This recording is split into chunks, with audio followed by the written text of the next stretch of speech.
welcome to Wine Club. I'm Stephanie, and this is the playlist where I talk about bad books while I drink good wine. So cheers. So today we are going to be reviewing One to Watch by Kate Stayman London. And there's going to be spoilers, so just an FYI. And I would also like to state that this book, or that this review, is not against the author at all. It is solely about the book. So let's start by looking at the back cover copy. So, real love, as seen on TV. So, Bea Schumacher is a devastatingly stylish plus-size fashion blogger who has amazing friends, a devoted family, legions of Insta followers, and a massively broken heart. Like the rest of America, Bea indulges in her weekly obsession, the hit reality show, Main Squeeze, the fantasy dates, the kiss-off rejections, the surprising number of guys named Chad. But Bea is sick and tired of all the lack of body diversity on the show. Since when is being a size 0 a prerequisite for getting engaged on television? Just when Bea has sworn off dating altogether, she gets an intriguing call. Main Squeeze wants her to be its next star, surrounded by men vying for her affections. Bea agrees, on one condition. Under no circumstances will she actually fall in love. She's in this to supercharge her career, subvert harmful beauty standards, inspire women across America, and get a free hot air balloon ride. That's it. But when the cameras start rolling, Bea realizes things are more complicated than she anticipated.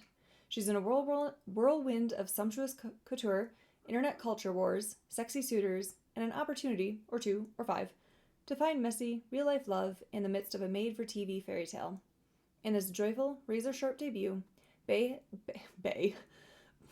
has to decide whether it might just be worth trusting these men, and herself, for a chance to live happily ever after. So let's start with the good. So I really liked the concept and the look at the superficial nature of reality dating shows.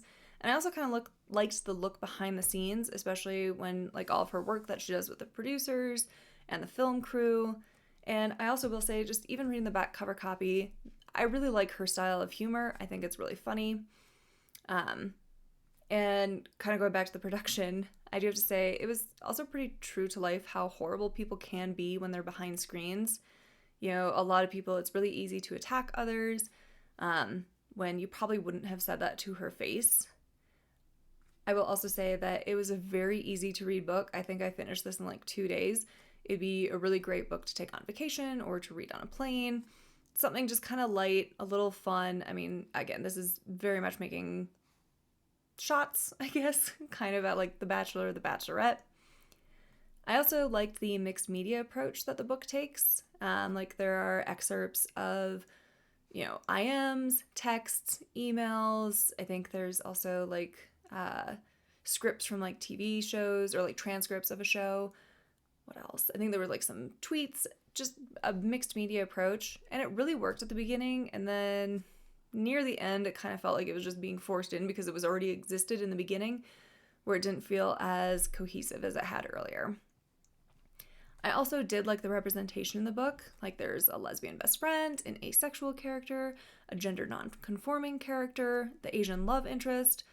Cool. I mean, my God, when I was a teenager, I hunted down Piper and Mark fanfiction from Charmed. There's that one episode where Piper falls in love with the Asian ghost. I fucking love that. So I was really excited to see the Asian love interest. On the sad side of that, though, it did feel like a lot of the representation felt like checking off a box and making sure oh, I have all these different diverse characters. And some of them just kind of were there. They didn't really get their own story or their own chance to shine. But I still appreciate that they were there. So let's move on to the bad. So I actually had a really good laugh as Bea reminded me of Jessica from Love is Blind Season 1 when she kept going on and on and on about how Sam is 24. He's 24. He's only 24. He seems a lot more emotionally mature than you do, Bea. Let's calm down here for a second. Another thing that kind of annoyed me and took me out of the story was that they said they couldn't afford to go to Normandy to film a segment, but then they can afford to spend 2 weeks filming in Paris? What? Consistency. We don't know her. Some of Bea's growth and character arc felt a little forced. Did I miss the catalyst that made her realize that Ray belongs in the trash? Because Ray is trash. Ray is truly trash. Again, have a little bit of self-respect. I also thought it was really interesting that she doesn't really consider Ray's fiance, Sarah's feelings in any of the things she does. Like, she sleeps with Ray and there's no consideration for Sarah at all. It's more consideration for how she feels and what does this mean. She knows he's going back to Sarah, so, like, I don't know, maybe tell Sarah that her fiance's a dick and cheated on her. I don't know. There's also a section where she ends up revealing that about Ray on TV. Did she really not think that Sarah wouldn't be able to connect the dots if she was at home watching the show, in support of you because you are Ray's friend? Besides names, you practically told Asher everything, and it really wouldn't be that hard to piece together. And again, it's strange that B never considered how Sarah would feel. She wanted Ray, she had him, damn the consequences. And then she's kind of a bitch to her friend Marin, who calls her out on it, being like, well, you don't understand, and this and this. And even Marin brings up, like, well, you didn't consider this other woman that's in the picture too, and, oh, well, you don't understand. I've been pining after him for years, and he's finally returning my affection. Like, yeah, shouldn't you question that a little bit more? I don't know. And then, lastly, under the bad, while Asher isn't as bad as Ray, he's also not great. He knows he signed up for a reality show, and I know he says that his son asked him to do it, but they still would have interviewed him and done, like, prep work to ensure that he wanted to be there. And then he gets really annoyed that B is dating other men. Huh? Like, sir, do you not realize you are on a reality show? Like, what did you think was going to happen here? Now let's move on to the ugly of the book. So, could B be more of a hypocrite? Wow, I just really pulled out my Chandler being there. Could she be any more of a hypocrite? She goes on the show knowing that she's telling herself that she's not going to fall in love, not going to take these guys seriously, but then has the audacity to be annoyed that they might have ulterior motives or that they might just be there to become famous. Like, girl, pot, kettle, do you know them?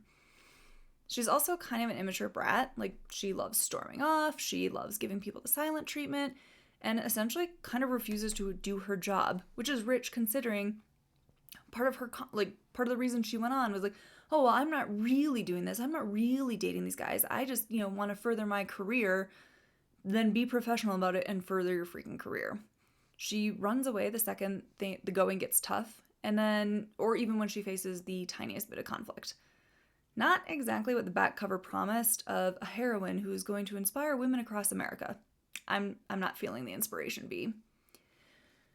With this book, do you want an insufferable amount of internal dialogue and questions about things that we kind of just read? Because B will go through chapter after chapter thinking that she's not worthy of love from a conventionally attractive person, learn that she is, and then understand that she deserves love, and then promptly forgets the lesson and has to learn it all again in the next chapter. It's an endless cycle. It is Groundhog Day, but set on a Bachelorette-style dating show. Moving on, isn't B supposed to be body positive? I could understand her having some kind of doubts and insecurities, but like the littlest thing sets B off. He didn't want to kiss me? He must think I'm hideous. He didn't want to sleep with me? When I don't know how he feels about intimacy at this stage, he must be repulsed by me. Like, she's constantly bemoaning the idea that no one will ever love her, but honey, you don't even love yourself. I promise you that your looks are not the problem here. Your insecurity, selfishness, and childish behaviors are the real problem. I also don't like that she kind of plays into some negative stereotypes. Instead of being a plus-size, body-positive woman who, eats well and exercises and is happy with herself, she gets mad when the contestants that are personal trainers, like, talk to her, and she gets really offended, like, well, they don't know that I work out. And then, like, 2 chapters later, she's like, well, yeah, I used to fake sick getting out of gym class. Like, you can still be plus-sized and enjoy going to yoga, or maybe you go on a walk every morning, or you like just going to the gym and being on the elliptical for 20 minutes. Like, have something. There's also the stereotype where, she talks about, like, oh, well, they, they're judging me and this. And then she orders food and it's just, like, chips and junk food and microwave meals. Like, honey, you don't have the upper hand here to get angry at people for calling you out. Yeah. Moving on, she also kind of makes a huge deal about having sex with the lights on for the first time. But again, if she's supposed to be this body positive, inspiring person who's happy with herself, that really shouldn't be a big revelation. Like, could she have been a badass who had some like sexy ass pieces from Savage X Fenty that she enjoys showing off and enjoys having sex in the light? I don't know.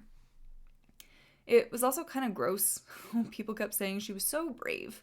Sure, it does take some confidence to want to go on a reality show, but I know that's not what they meant. They meant that it was brave that a bigger person, she did this. She's so inspiring to want to find love, a human emotion that all of us, or most of us, want. Just because she's plus size, it doesn't mean that everything she does is inspiring. It's kind of a horrible message that just her existing and doing the most normal human things is brave just because she's big. Running into a burning building to save someone? That's brave. Dating 25 men on TV? Not brave. So let me know what you thought. If you read The One to Watch, drop your thoughts in the comments down below. Otherwise, thanks for joining me for Wine Club, and I'll see you next time.